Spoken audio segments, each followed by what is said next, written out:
மாமா, இதுக்குதான் அக்கா பக்கத்துலயே இருங்கன்னு சொன்னேன். நீங்க கேட்காம இந்த பக்கம் அந்த பக்கம்னு ஓடி ஓடி வேலை பார்த்துட்டு இருந்தீங்க. இல்லம்மா, இது நம்ம வீட்டு விசேஷம், நாம தானே பார்க்கணும். அக்கா வாயும் வயிறுமா இருக்காங்க. அவங்கள முதல்ல கவனிச்சுட்டு தான் மத்த வேலை எல்லாம் பார்த்திருக்கணும். நம்ம வீட்டுல வேலை பார்க்க ஆளா இல்ல.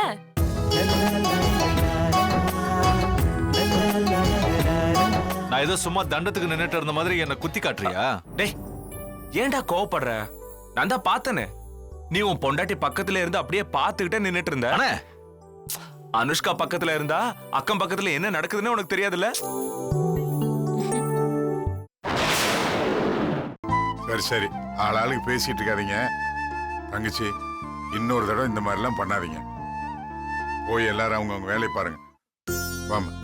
அண்ணே, சாமி ரூம்ல வச்சிருக்கா.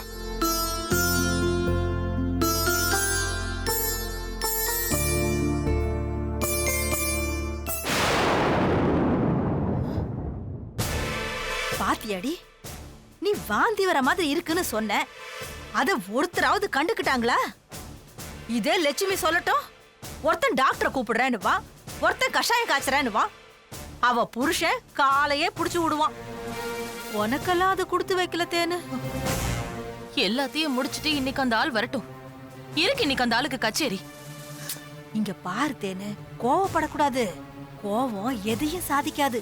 பக்குவமா நடந்துக்க. ஓம் புருஷன் ஓம் பேச்ச கேட்டு கட்டுப்படணும். அப்பதான் நாம எதையும் தைரியமா செய்ய முடியும். புரிஞ்சுக்க சொல்லும்.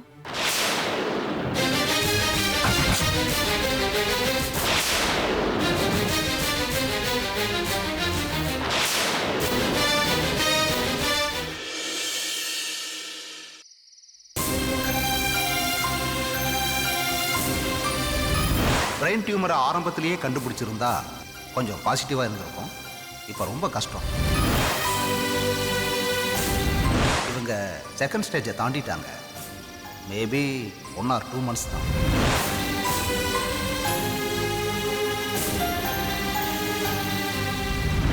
டேட் ஃபிக்ஸ் பண்ணியாச்சு. 3 மாசம். எதுக்கு நீ டேட் ஃபிக்ஸ் பண்ணியிருக்க? நீ சாகுறதுக்கா? சாகிறது தான் உங்களுக்கு சந்தோஷமா? சந்தோஷ், ஆமாண்டி.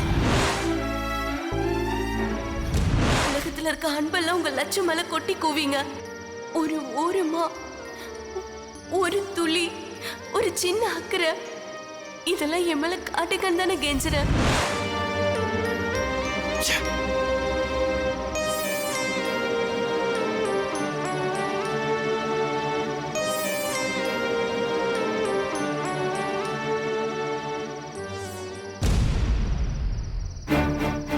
என்னாச்சு உங்களுக்கு? ஒன்றும் இல்லை லட்சு. என்ன ஒண்ணும் இல்ல, நான் தான் பார்த்தனே. இந்த பக்கம் போறீங்க, அந்த பக்கம் வரீங்க. என்ன பிரச்சனை உங்களுக்கு? எனக்கு ஒன்றும் பிரச்சனை இல்லை. சித்ராவை நினைச்சேன்.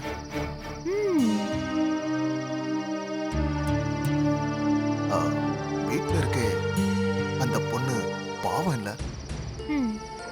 முத தடவையா அவ மேல நீங்க பரிதாபப்படுறீங்க. என்ன திடீர்னு? இல்ல, யாரோ ஒருத்திக்காக அவ வாழ்க்கையே விட்டு கொடுத்திருக்காளே, அத நினைச்சேன். அவன் யாருன்னு சொல்லு சித்ரா, நான் போய் பேசுறேன்னு எவ்வளவோ சொல்லி பார்த்துட்டேன்.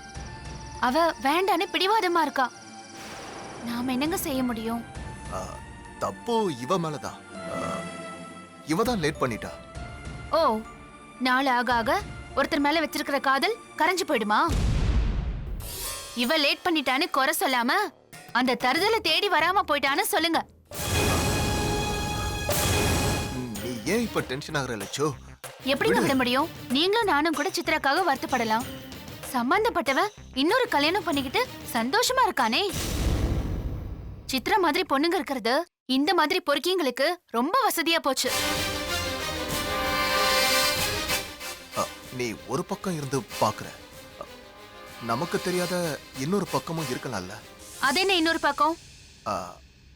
அது அந்த பொறுக்கியோட பக்கம்.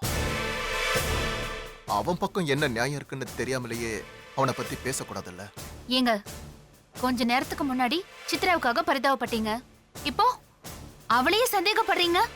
ஆ, இ- இல்ல லட்சு, இப்பவும் அவளுக்காகத்தான் பரிதாபப்படுறேன். ஆனா எல்லா தப்புக்கும் முகம் தெரியாத அந்த ஆம்பளை தான் காரணம்னு நினைக்காத. அவன் ஒருவேளை என்ன மாதிரி யோக்கியனாவும் இருக்கலாம்ல. ஏங்க அவனை போய் உங்களோட கம்பேர் பண்றீங்க? உங்களை பத்தி ஒரு வார்த்தை தப்பா சொல்ல முடியுமாங்க? சரி விடுங்க, அவளே எல்லாத்தையும் மன்னிச்சிட்டேன்னு ஊருக்கு போக தயாராயிட்டா. நாம பேசி என்ன பிரயோஜனம்? அவனை பார்த்தா ஓங்கி அரையணும்னு நினைச்சிட்டு இருந்தேன். கடைசியில மிஸ் ஆயிடுச்சு. சரி, உங்களுக்கு தூக்கம் வரலையா? வரல, நீ போய் தூங்கு, நான் வரேன். ரொம்ப நேரம் கண்முழிக்காதீங்க, அப்புறம் காலையில வேலைக்கு போக முடியாது. சீக்கிரம் வந்து படுங்க. ம்.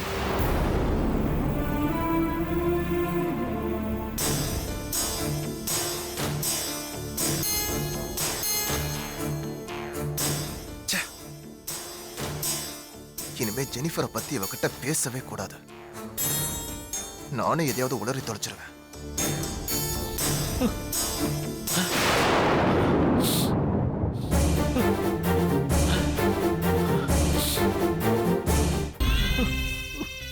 மாமா, நீங்க என்ன சின்ன குழந்தையா? பாருங்க வசந்த் எவ்வளவு தைரியமா இருக்கான்னு. என்னால முடியலம்மா. கண்ணுக்கு முன்னால ஒருத்தியுடைய உயிர் கொஞ்சம் கொஞ்சமா பிரியறத அமைதியா நான் எப்படிமா பார்த்துட்டு இருக்க முடியும்? நான் சாகிறத நினைச்சு நினைச்சு தவணை முறையில நீங்க அழுது தீத்துட்டா நான் செத்ததுக்கு அப்புறம் கண்ணீர் ஸ்டாக் இருக்காது மாமா. அப்ப லட்சக்கா உங்களை கல் நெஞ்சுக்காரன்னு நினைச்சிடுவாங்க. பரவாயில்லையா மாமா? உன்னால எப்படிமா இப்படி சிரிச்சு பேச முடியுது? உங்களால எப்படி இப்படி எல்லாம் அழ முடியுது? என் சாவ நினைச்சு அழறீங்கன்னா நமக்கு நெருக்கமானவங்க எல்லார் சாவையும் நினைச்சும் அழணும். எல்லாரும் ஒரு நாள் சாக போறோம் தானே மாமா? உனக்கு பயமா இல்லையாமா? இல்ல, மரணத்துக்கு அப்புறம் என்னன்னு எப்பவும் ஒரு கேள்வி மனசுக்குள்ள இருந்துகிட்டு தான் இருக்கு. அந்த கேள்விக்கு சீக்கிரமே எனக்கு பதில் கிடைக்க போகுது. அது தெரிஞ்சுக்க நானும் ஆர்வமா இருக்கேன். நான் இங்க இருக்க வாழ்க்கைய பத்தி யோசிக்கிறேன். அப்படின்னா கூட நீங்க அழக்கூடாது தானே? இந்த நிமிஷம் நீங்களும் நானும் உயிரோட தான் இருக்கோம். இருக்கிற வரைக்கும் சந்தோஷமா வாழ்றது தானே வாழ்க்கை. எதுக்கு இந்த கண்ணீர்லாம்? அம்மா சொல்றது எதுவுமே எனக்கு புரியல. ஆனா இனிமே அவங்க முன்னாடி அழக்கூடாதுன்னு மட்டும் புரிஞ்சுக்கிட்டேன். நீங்களும் அழாதீங்க. பரவாயில்ல ராஜா, பரவாயில்ல. என்னால உங்க கண்ணீரை துடைக்க முடியலையே. நீ என் கண்ணீரை துடைக்கிற. நாம தான் அழவே இல்லையே, அப்புறம் எப்படி நம்ம கண்ணீரை தொடப்பாருன்னு கேளுடா செல்லம். வேண்டாம்மா, அப்புறம் கண்ணீரை துடைக்கிறதுக்காகவே நம்மள அழ வச்சிட போறார் தாத்தா.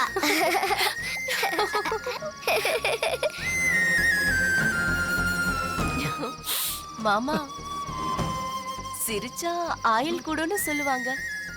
நீங்களும் சிரிச்சா நானும் சிரிப்பேன். சிரிச்சவங்க கூட இன்னும் கொஞ்ச நாள் நான் அதிகமா இருப்பேன். கொஞ்சம் சிரிங்கல. சிரிங்க மாமா.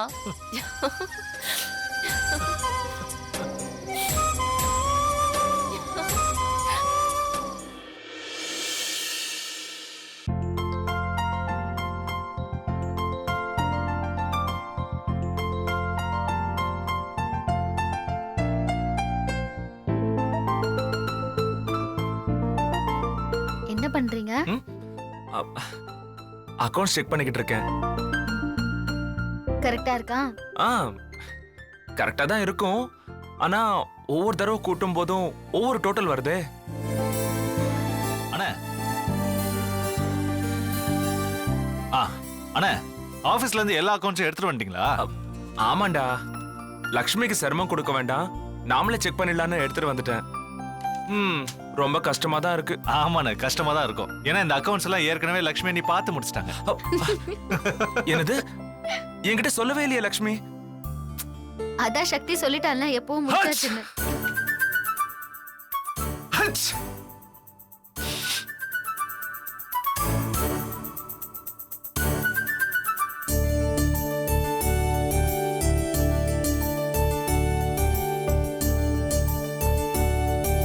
அண்ணா எதுக்கு இந்த அக்கௌண்ட்ஸ் வேலைலாம் நீங்க பாக்குறீங்க?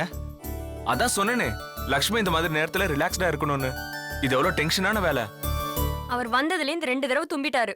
யாருமே கவனிக்கலையா? ம், இவனுக்கு கோல்டா இருக்கும். லக்ஷ்மி நம்மகிட்ட தைலம் இருக்குல்ல, அதை எடுத்து கொடு. அதெல்லாம் ஒண்ணும் வேண்டாம்.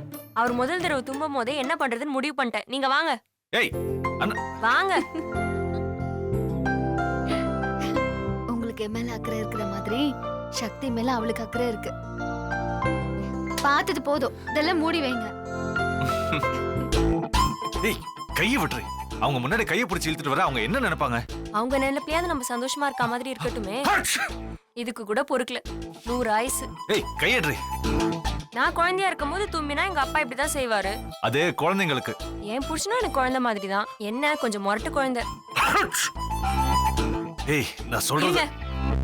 எதுவும் பேசாதீங்க. இப்படி உட்காருங்க, நான் வரேன். ஏய் எங்கடி போற?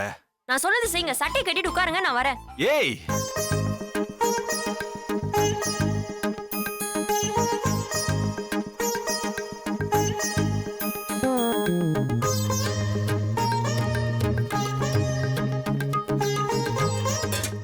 உட்காருங்க. ஏய் என்னடி இது? பேசாம உட்காருங்க. ஆமாடி உட்காருங்க. ஏய் இதெல்லாம் எனக்கு பழக்கம் கிடையாது. பழக்கம் இல்லைன்னா ஜலதோஷம் எப்படி சரியாகும்? உட்காருங்க. ஏய் இதெல்லாம் எனக்கு ஒண்ணும் வேண்டாம். சரியா உட்காருங்க. ஏய் சொன்ன கேளு. எதுக்கு இதெல்லாம் போத்துற? இருங்க. இப்போ நான் தட்டை திறந்த உடனே ஆவி பிடிக்கணும், சரியா? ஏய் ஏய் இந்த ஆவி பட்டு முகத்துக்கு ஏதாவது ஆயிடுச்சுனா? உங்களுக்கு என்னனாலும் நான் உங்களை விட்டு போக மாட்டேன். இதான் உன் பிளானா? வாங்க. ஆயிட போகுது, வாங்க. இங்க பாருங்க, தட்டை எடுக்க போறேன். ஏதாவது பதறி கிதறி தண்ணியை தட்டி விட்டுறாதீங்க. அதெல்லாம் எனக்கு தெரியாது. கைப்பட்டு தட்டி விட்டாலும் தட்டி விட்டுருவேன். அப்ப உங்க 2 கை எடுத்து ஏன் இடுப்ப பிடிச்சுக்கோங்க. சப்போர்ட்டுக்கு என் தோலை வேணா பிடிச்சுக்கோங்க. அதெல்லாம் ஒண்ணு வேணாம், நான் சமாளிச்சுக்கிறேன். நீ தர. பொண்டாட்டி தானே, கைப்பட்டா என்ன குறைஞ்சா போயிடுவீங்க. எரியுதுரி. அப்பதான் சரியா போகும். விடுன்னு சொல்றல, எரியுதுரி. அப்பதான் சரியா போகும். கொஞ்ச நேரம் சும்மா இருங்க. ஏய் விடுறேன்ல. சும்மா இருங்கன்றல. எரியுது. ஐயோ வாங்க. அப்பதான் சரியா போகும். ஐயோ மூச்சு முட்டுது. நல்லா ஆவி பிடிங்க. ஐயோ ஏய் கழுத்து பிடிச்சு தள்ளாத, சொன்னா கேளு. விடு விடுன்னு சொல்றல. நல்லா ஆவி பிடிங்க. ஏய் ஏய்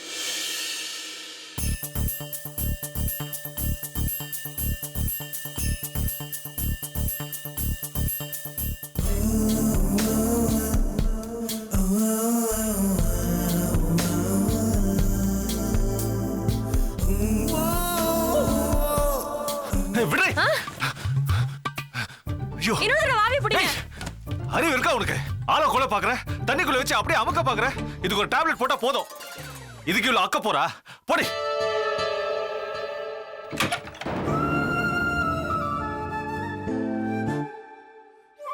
மனுஷ உணர்வு கொஞ்சம் கூட புரிஞ்சுக்க தெரியாது ஜென்மம்.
எதுக்குடா இப்படி ஒரு வாழ்க்கை வாழணும்னு யோசிச்சுட்டு இருக்கேன்.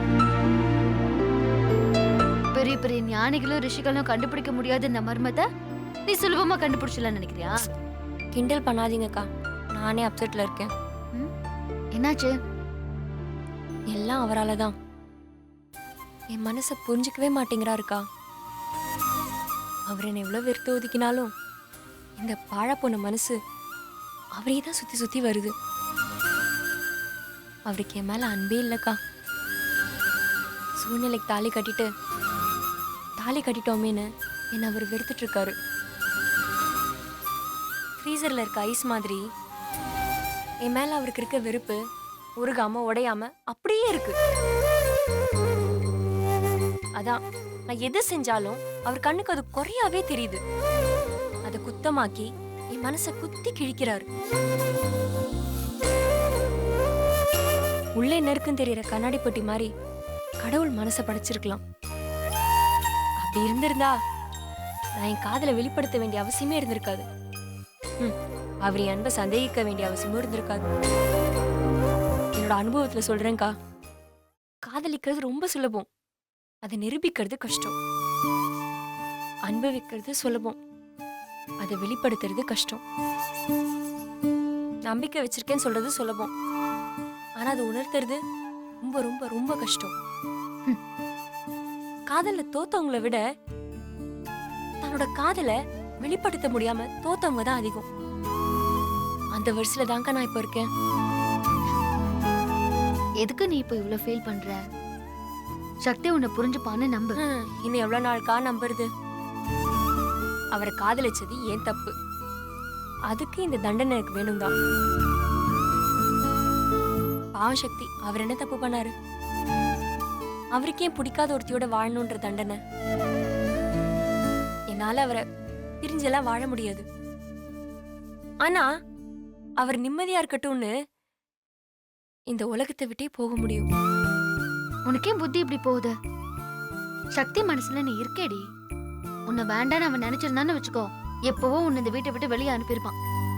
நீ செய்யற எதையுமே பிடிக்கலன்னு சொல்றவன் ஆரம்பத்திலே வேண்டான்னு சொல்லிட்டு போக வேண்டியதானே? அவன் அப்படியா செய்யறான்? நீ சமைச்சு வச்ச எல்லாத்தையும் ஒரு வாய் சாப்பிட்டுட்டு அப்புறம் நல்லா இல்லைன்னு திட்டினான். நீ வாங்கி கொடுத்த கிஃப்ட எல்லாத்தையும் பார்த்துட்டு அப்புறம் தானே வேண்டான்னு சொல்லிட்டு போனா. உன் மேல இருக்கிற விருப்பம் தான் அது எல்லாத்தையுமே செய்ய வைக்குது. இல்லக்கா, நீங்க என்ன சமாதானப்படுத்துறதுக்கா சொல்றீங்க. அப்போ நான் சொல்றதுல உண்மை இல்லைங்கிறியா? நல்லா யோசிச்சு பாரு, நான் சொல்றதுல உண்மை இருக்கு. உனக்கு நம்பிக்கை இல்லைன்னா சின்னதா ஒரு டெஸ்ட் பண்ணி பார்க்கலாமா? என்ன டெஸ்டுக்கா? இங்க பாரு, எல்லா விஷயத்திலயும் நீதான் சக்தி கிட்ட ஓடி போய் பேசிக்கிட்டு இருக்க. இந்த நிமிஷத்துல இருந்து அவன்கிட்ட பேசுறத கட் பண்ணிடு. போங்கக்கா, ரொம்ப நல்லதா போச்சுன்னு இருந்துருவாரு. அப்படி நடந்துச்சுன்னு வச்சுக்கோ, உண்மையிலேயே சக்தி உன்னை வெறுக்கிறான்னு அர்த்தம். ஐயோ, பயப்படாத. உன்னோட அமைதி அவனால தாங்கிக்க முடியாது. உள்ள இருக்கிற காதல் தானா வெளியில வந்துரும். நீ வேணா பாரு. நிஜமா நீங்க சொல்றதெல்லாம் நடக்குமாக்கா? கண்டிப்பா நடக்கும். போ, நிம்மதியா போய் தூங்கு. நடக்கும்ல? அவருக்கு என் மேல காதல் இருக்கும்ல? போய் தூங்குடி. சரிக்கா, நான் இந்த நிமிஷத்துல இருந்து அவர் கூட பேசல. சரி. அவரும் பேசாம இருந்தா என்னோட வாழ்க்கையே முடிஞ்சது.